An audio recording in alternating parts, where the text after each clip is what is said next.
Seti Films present.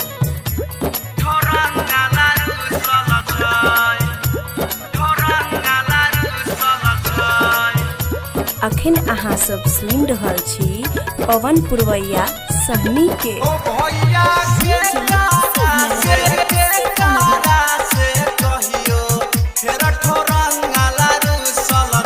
कोई के झगड़ा मौगी हमर घरवा में घुसल छै, मौगी हमर घरवा में घुसल छै।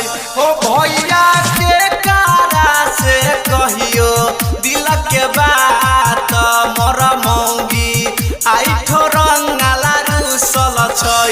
हो दादा काइले खनी देलियै सब कीन के मौगी फेर ठो रंगाला रुसल छै। Recording by Seti Films Sitamarhi. ठो रंगाला रुसल छै, ठो रंगाला रुसल छै। शिव नारायण सीतामढ़ी।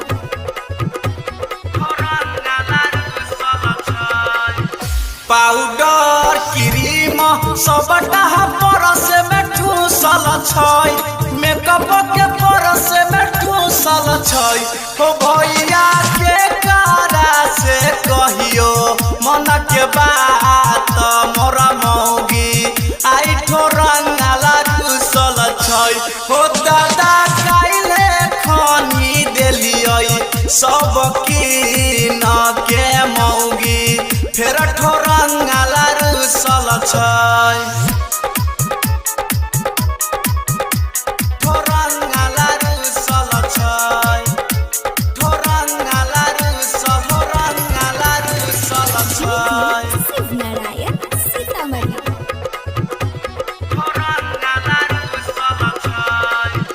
केना के मनैयै जेब हमर पहिले से चूसल छै, जेब हमर पहिले से चूसल छै। हो भैया के कारा से कहियो मन के बात, मोरा मौगी आई ठो रंगाला रुसल छै। हो दादा काइले खनी देलियै सब कीन के मौगी फेर ठो रंगाला रुसल छै। ठो रंगाला रुसल छै, ठो रंगाला रुसल छै। शिव नारायण सीतामढ़ी।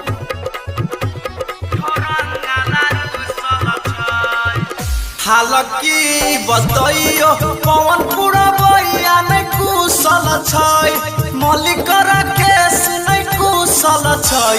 हो भैया के कारा से कहियो दिल के बात, मोरा मौगी आई लिपस्टिक ला रुसल छै। हो